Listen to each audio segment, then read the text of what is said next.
마태복음 25장 1절에서 13절의 말씀입니다. 함께 읽도록 하겠습니다. 그때 천국은 마치 등을 들고 신랑을 맞으러 나간 10 처녀와 같다 하리니 그 중에 5은 미련하고 5은 슬기는 자라. 미련한 자들은 등을 가지되 기름을 가지지 아니하고 슬기는 자들은 그릇에 기름을 담아 등과 함께 가져갔더니 신랑이 더디움으로 다 졸며 잘세. 밤중에 소리가 나되 보라 신랑이로다 맞으러 나오라 하매 이에 그 처녀들이 다 일어나 등을 준비할세. 미련한 자들이 슬기는 자들에게 이르되 우리 등불이 꺼져가니 너희 기름을 좀 나눠달라 하거늘 슬기는 자들이 대답하여 이르되 우리와 너희가 쓰기에 다 부족할까 하노니 차라리 파는 자들에게 가서 너희 쓸 것을 사라 하니 그들이 사러 간 사이에 신랑이 오므로 준비하였던 자들은 함께 혼인잔치에 들어가고 문은 닫힌지라. 그 후에 남은 처녀들이 와서 이르되 주여 주여 우리에게 열어주소서. 대답하여 이르되 진실로 너희에게 이르노니 내가 너희를 알지 못하노라 하였느니라. 그런즉 깨어있으라. 너희는 그날과 그때를 알지 못하느니라. 아멘. 제가 작년에도 똑같은 퀴즈를 냈었는데요. 한번 내보도록 하겠습니다. 우리 교회력의 시작은 언제일까요? 교회력의 시작. 어떤 절기가 교회력의 시작일까요? 많은 분들이 성탄절 또는 부활절로 생각을 합니다. 그런데 둘 다 아니죠. 뭐죠? 바로 대림절이 교회력의 시작입니다. 세상의 달력으로는 끝에 있는 시간에 교회력은 시작이 됩니다. 그래서 대림절은 오묘한 시간이라고도 합니다. 끝과 시작이 맞물린 절기이기 때문입니다. 우리는 지금 대림절 기간에 놓여 있죠. 대림절은 영어로 어드벤트라는 단어입니다. 이 어드벤트의 본래 뜻은 라틴어인데 이 뜻이 무엇이냐면 오다라는 의미를 가지고 있습니다. 즉 예수님의 오심을 의미하는 거죠. 예수님의 오심은 두 가지로 나눌 수가 있습니다. 오셨음과 그리고 다시 오심으로 나눌 수가 있죠. 그래서 대림절은 초림과 예수님의 초림과 재림에 관련된 교회의 절기입니다. 그런데 초림은 성탄절에 기념을 하잖아요. 그렇기 때문에 대림절은 초림과 재림 중에서 재림에 더 초점을 맞추는 절기입니다. 그렇다면 성경이 말하는 재림, 예수님의 강림은 무엇일까요? 제가 재작년 대림절에도 설명을 한 적이 있었습니다. 이 설명은 여러 번 해도 유익하다고 생각합니다. 데살로니가 전서 4장 16절에서 17절의 말씀을 함께 읽어볼까요? 주께서 호령과 천사장의 소리와 하나님의 나팔 소리로 친히 하늘로부터 강림하시리니 그리스도 안에서 죽은 자들이 먼저 일어나고 그 후에 우리 살아남아있는 자들도 그들과 함께 구름 속으로 끌어올려 공중에서 주를 영접하게 하시리니 그리하여 우리가 항상 주와 함께 있으리라. 아멘. 우리는 예수님이 강림하실 때, 즉 재림하실 때 우리는 17절의 말씀처럼 공중으로 끌어올림을 당해서 어떤 미지의 세계로 순간 이동한다라고 믿습니다. 그 미지의 세계는 어디죠? 천국이라고 생각하죠.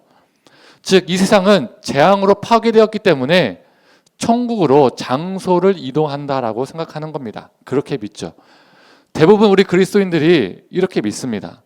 끌어올림을 당해서 어떤 미지의 세계, 즉 천국으로 순간 이동한다라고 믿습니다. 그런데 이게 바로 구원파들이, 이단들이 믿고 주장하는 구원관, 종말관입니다. 끌어올림을 당해서 어떤 미지의 세계로 가는 것, 이게 바로 이단들이 주장하는 휴거 사상입니다. 예전에 다미선교회가 그랬었죠. 이 휴거라는 단어 뜻 자체가 끌어올림을 당하다라는 뜻을 가지고 있어요.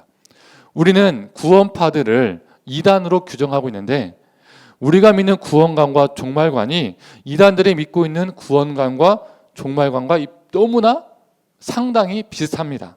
즉 우리가 잘못 배우고 잘못 알고 잘못 믿고 있는 것이죠. 조금 전에 읽었던 4장 16절에서 예수님이 강림하신다라고 할 때 이 강림은 헬라어로 파루시아라는 단어입니다. 이 파루시아 단어는 오다라는 의미를 가지고 있어요. 그런데 그냥 일반적인 오다가 아닙니다.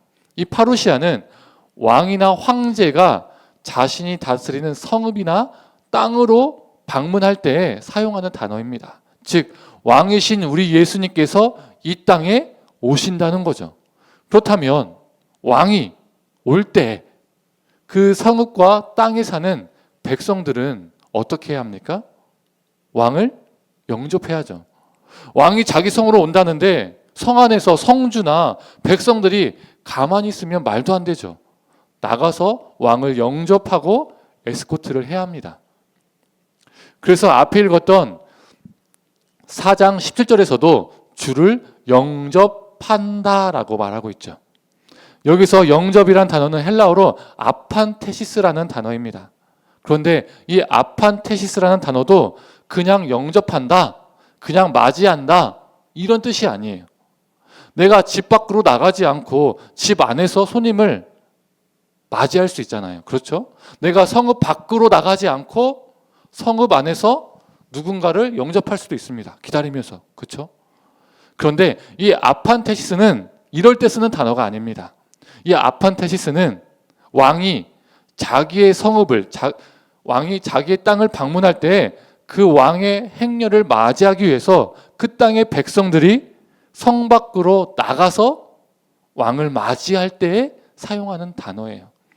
안에 기다렸다가 영접하는 것이 아니라 성 밖으로 마중 나가서 왕을 영접할 때 사용하는 단어입니다. 그렇다면 어느 중간 지점에서 왕을 만나야 되겠죠. 왕은 오고 있고 또 성읍 백성들은 그 성읍을 나가서 어느 중간 지점에서 만나야 되겠죠. 맞이한 다음에 즉 왕을 영접한 후에 다음 행선지는 어디입니까? 당연히 왕이 방문하고자 하는 그 땅, 그 성읍입니다. 그 성읍으로 그 땅으로 왕과 함께 돌아오는 겁니다. 이런 뜻을 가지고 있는 단어가 아판테시스란 단어예요. 무엇으로 나가서 영접하고 왕이 방문하고자 하는 그 땅으로, 그 성읍으로 돌아오는 것이 이게 바로 아판테시스입니다. 공중이라는 단어가 주는 이미지 때문에 공중으로 끌어올림을 받는다는 것을 우리가 어떻게 이해하냐면 어떠한 미지의 세계로 이동한다라고 오해를 많이 합니다. 그런데 그게 아닙니다.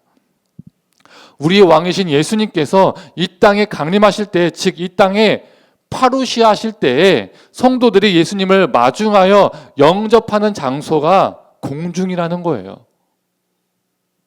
우리가 어디로 가는 어떤 미지의 세계가 공중이 아니라 우리 예수님을 맞이하는 그 장소가 공중이라는 겁니다. 즉 공중은 영접 장소일 뿐이에요. 요즘 말로 하면 만남의 광장을 의미합니다. 중간 지점, 만나는 장소. 그렇다면 성도들이 이 만남의 장소, 이 공중에서 예수님을 영접한 다음에 어떻게 해야 됩니까? 아판테시스 해야 되죠. 왕의 목적지인 이 땅으로 왕이신 예수님과 함께 내려오는 겁니다. 돌아오는 거예요. 우리가 어떤 미지의 세계로 가는 게 아닙니다. 이 땅으로 오는 겁니다. 다시 내려오는 거예요. 그래서 예수님도, 세례 요한도 어떻게 말하죠? 하나님의 나라가 가까이 왔다라고 말하잖아요. 하나님의 나라로 간다라고 말하지 않고요. 그리고 우리가 외우고 있는 주기도문, 이 주기도문의 고백은 어떻습니까? 하나님 나라가 이 땅에 임하게 해달라고 기도하잖아요. 이 땅에서 우리가 어디로 가게 해주십시오. 이렇게 기도하지 않고 하나님 나라가 궁극적으로 이 땅에 오게 해달라고 기도합니다. 요한계시록 21장 1절도 이렇게 말하고 있습니다. 우리 함께 읽어볼까요? 또 내가 새 하늘과 새 땅을 보니 처음 하늘과 처음 땅이 없어졌고 바다도 다시 있지 않더라. 이단 신천지가 이 구절에서 자기들의 종교 이름을 따왔죠. 새하늘 새땅, 그래서 신천지라는 이름을 따왔습니다. 14만 4천 명만 새하늘과 새 땅에 들어갈 수 있다라고 주장하는 게 신천지입니다. 말도 안 되는 교리죠. 이 구절은요, 그럴 때 사용을 하고 기록된 말씀이 아닙니다.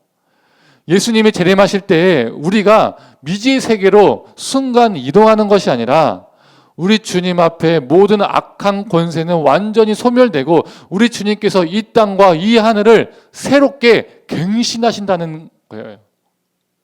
이 하늘과 이 땅을 우리 주님께서 새 하늘과 새 땅으로 만드신다는 말씀입니다. 마지막 때에 우리 주님이 재림하시면 이 땅에 하나님의 나라가, 평화의 나라가 온전히 완성이 됩니다. 본래 창조하신 그대로의 모습으로, 그 아름다운 모습으로 우리와 모든 피조물들을 우리 하나님이 회복시키세요. 우리 앞에서 찬양할 때도 불렀잖아요. 지으신 그대로 회복시키신다. 이것이 바로 재림의 시향입니다. 이것이 바로 성경이 말하는 천국관, 구원관, 종말관입니다. 오늘 본문도 이러한 맥락 속에서 말씀이 진행됩니다. 신부 들러리인 10처녀가 신부 집에 갔다가 신랑을 맞이하러 갔습니다. 즉 영접하러 갔어요. 이 처녀들이 신랑을 만나게 되면 어디로 가야 합니까? 신랑이 방문하고자 하는 곳, 바로 그 신부의 집, 결혼잔치집으로 가야 되는 거죠. 제2의 장소, 제3의 장소로 가는 게 아닙니다. 그렇죠? 맞이하러 갔다가, 영접하러 갔다가 다시 돌아오는 겁니다. 신부 들러리들이 신부 집에 있다가 신랑을 영접하러 나가서 신랑을 만나면 다시 신부 집으로 오는 거죠. 아판테시스 하는 겁니다. 그런데 문제는 신랑이 더디 오고 있었습니다. 늦게 오고 있었어요. 신랑이 늦게 오므로 슬기로운 처녀와 미련한 처녀로 나뉘게 되죠. 우리가 잘 알고 있는 것처럼요. 성도님들, 이 슬기로운 처녀와 미련한 처녀로 나뉜 기준이 무엇입니까? 우리가 잘 알고 있는 것처럼 여유분의 기름을 준비했느냐, 준비하지 않았느냐입니다. 기름을 충분히 준비하지 못한 5명이 기름을 사러 간 사이에 신랑이 오므로 그 5명의 처녀는 혼인잔치가 열리는 신부의 집에 들어가지 못하게 됩니다. 이 비유에서 신랑은 예수님을 가리키고 10처녀는 그리스도인들을 의미합니다. 어떤 분들은 슬기로운 5명은 그리스도인들을 의미하고 미련한 5명은 불신자를 의미한다라고 말하는데요. 아닙니다. 그래서 5명은 예수 믿는 사람, 5명은 예수 믿지 않는 사람 이렇게 해석을 해서 예수를 믿지 않으면 하나님 나라에 들어가지 못한다라고 해석을 하는데 아니에요. 오늘 본문의 비유는 그런 의미가 아닙니다. 오늘 본문을 보시면 10명의 처녀들이요 모두 믿는 자라는 것을요 알 수가 있어요. 왜죠? 두 그룹 다 신랑이 오는 것을 기다립니다. 다 기다려요. 그런데 그 중에 5명은 들어가고 그 중에 5명은 들어가지 못하게 되는 겁니다. 다 기다리는데. 그렇다면 성도님들, 질문을 하나 던져보겠습니다. 재림을 기다리는 우리는 기름을 잘 준비해야 한다라고 하는데 기름을 준비한다는 것은 무엇을 의미하는 걸까요? 어떤 분들은, 어떤 교단은 기름을 성령으로 해석합니다.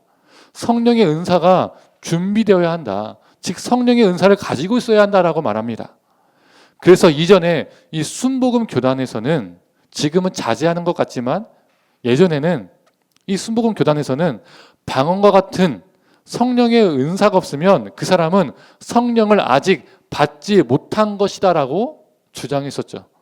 이걸 다른 말로 하면 무슨 말입니까?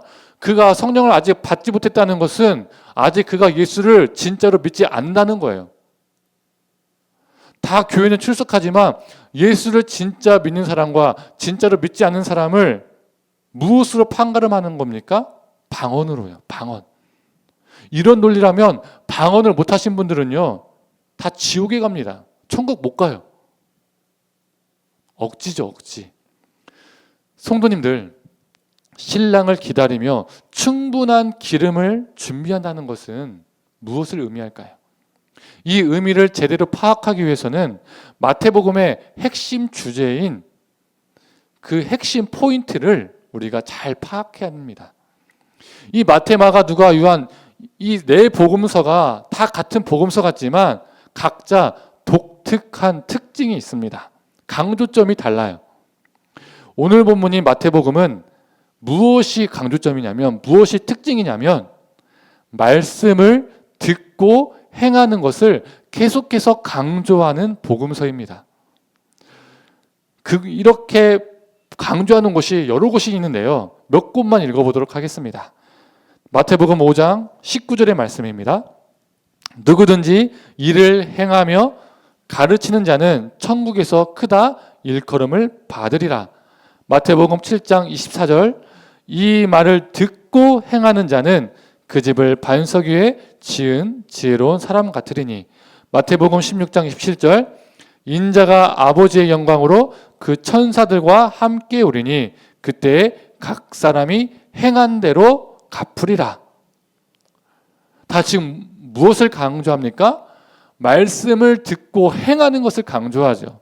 심지어 우리 예수님은요, 승천하시면서까지도 강조를 합니다. 마태복음 28장 20절 후반부의 말씀을 우리 함께 읽도록 하겠습니다. 내가 너희에게 분부한 모든 것을 가르쳐 지키게 하라. 볼지어다 내가 세상 끝날까지 너희와 항상 함께 있으리라 하시니라. 예수님께서 승천하시면서 가르쳐 지키게 하라라고 명령하셨습니다. 가르쳐 지키게 하라는 것은 무엇입니까? 다른 말로 하면 말씀을 듣고 행하게 하라. 말씀을 듣고 행하라 라는 뜻입니다.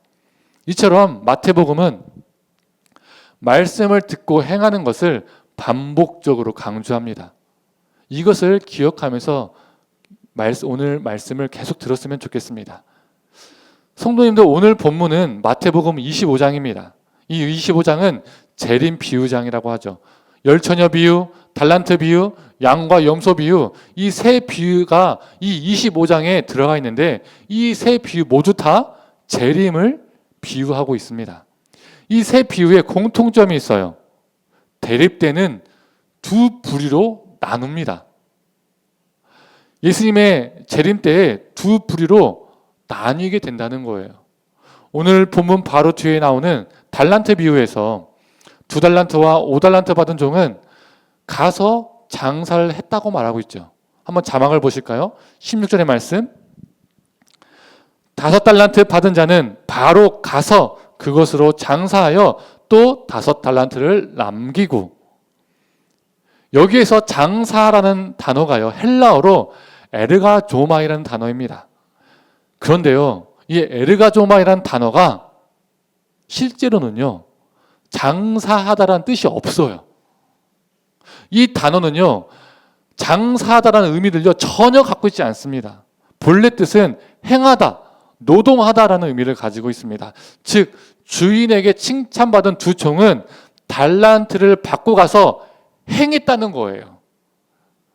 이윤을 2배로 늘리다 보니까 번역자가 이 단어를요 장사하다라고 의역을 했어요.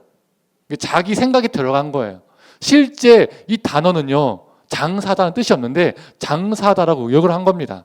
그래서 정확하게 표현을 한다면 뭐예요? 장사를 했는지 아니면 다른 노동을 해서 돈을 벌었는지 정확하게 모른다는 겁니다. 중요한 것은 1달란트 받은 종은 행하지 않았고 나머지 두 종은 뭐예요? 가서 행했다는 겁니다. 그 결과 두 부류로 나뉘게 된 거예요.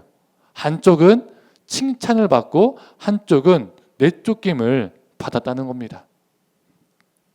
양과 염소의 비유도 마찬가지죠. 왜 양과 염소의 무리로 나뉘게 됩니까? 각자 그들이 나뉜 다음에 왜 우리가 이렇게 나뉘었습니까? 라고 예수님께 묻죠.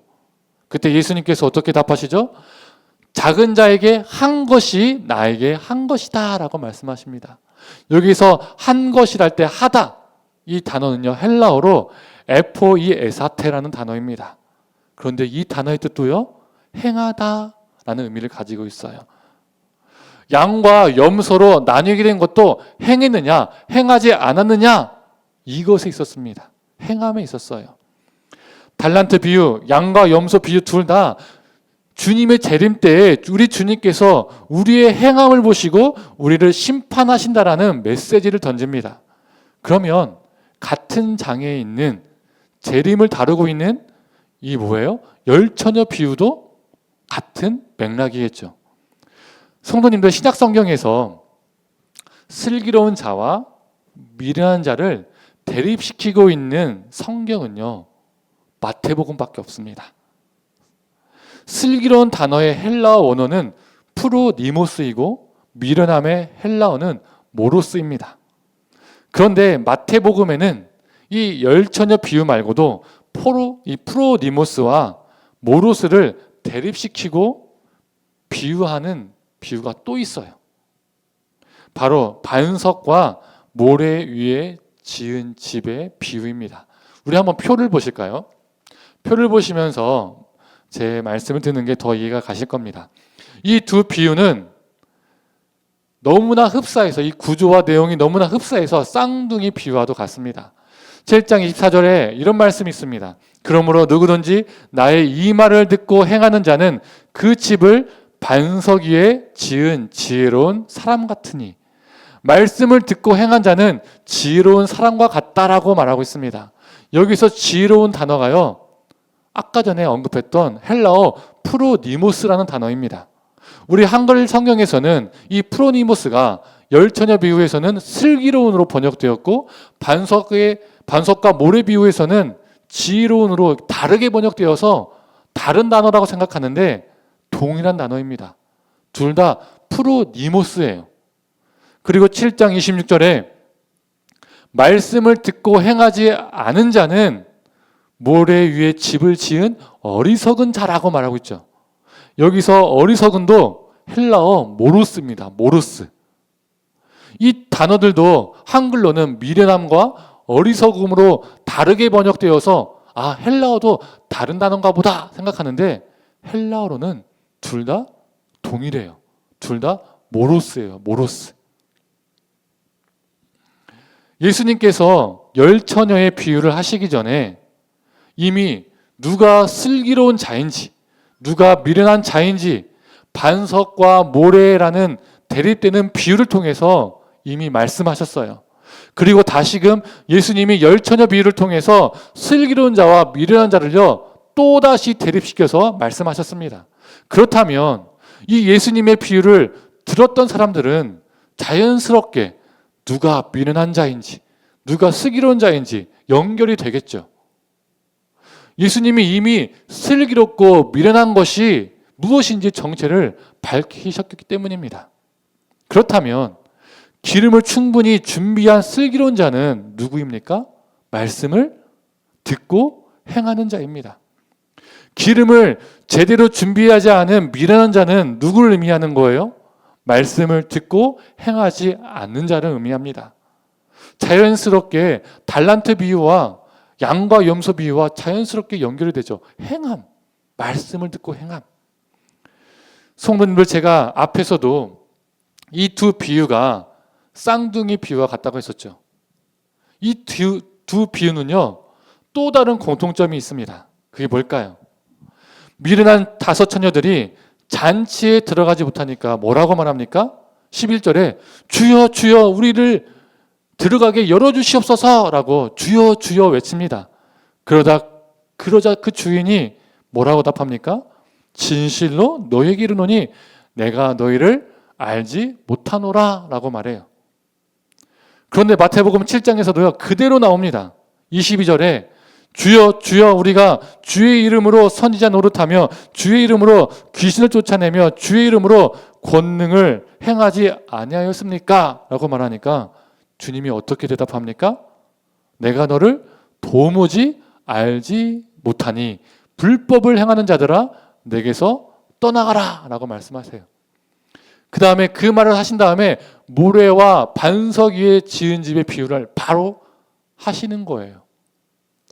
자, 두 본문 다 어떻습니까? 주여 주여 외치니까 주님께서 내가 너를 도무지 알지 못하겠다라고 말씀하세요. 똑같죠? 구조가요. 이제 표를 없애주시고요. 언젠가 예수님께서 재림하실 때 주여 주여 열심히 외친 자를 슬기로운 자로 여기시는 게 아닙니다. 마태복음 7장에서 주여 주여 외친 자들이 얼마나 놀라운 사역을 했습니까?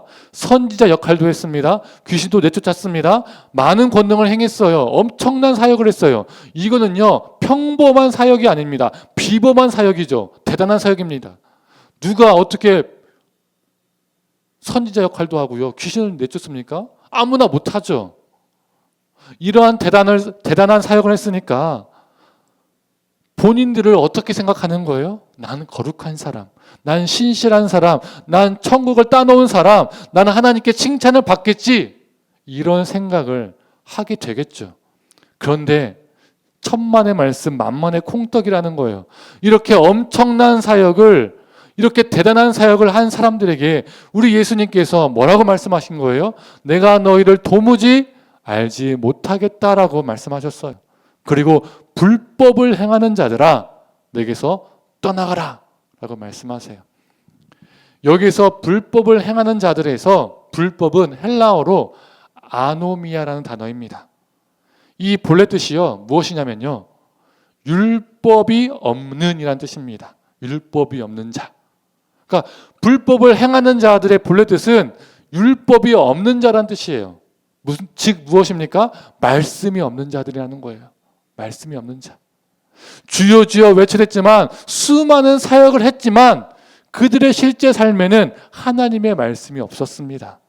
말씀을 듣고 행하며 사는 존재가 아니었다는 거예요.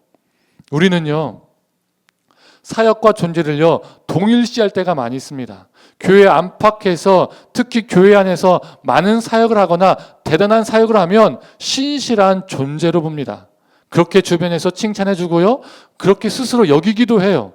그 사역으로 인정받고, 그 사역으로 거룩성을 평가받고, 그 사역으로 신실함을 부여받고, 그 사역으로 천국을 간다라고 생각하는 사람들이 참 많이 있습니다. 그러나 사역과 존재는요 별개의 문제입니다. 사역으로서의 나와 존재로서의 나는요 다를 수 있어요. 우리 하나님은 우리가 어떤 사역을 했는가, 어느 정도의 사역을 했는가, 이것을 보시는 것이 아니라 우리가 어떤 존재인가, 하나님의 말씀이 그 삶에 있는가 없는가, 하나님의 말씀으로 삶을 살아냈는가 살아내지 못했는가, 이것을 보십니다. 그래서 교회는 우리가 신앙의 승부를 봐야 할 현장이 아닙니다. 많은 분들이 교회 안에서, 교회 사역에서 신앙의 승부를 보려는 사람들이 있어요. 슬기로운 5 처녀가 기름을 충분히 준비한 것을 교회에서 충분히 많이 봉사하는 것으로 여기는 분들이 있어요. 아닙니다. 우리가 신앙의 승부를 봐야 할 현장은요 일상이에요. 일상.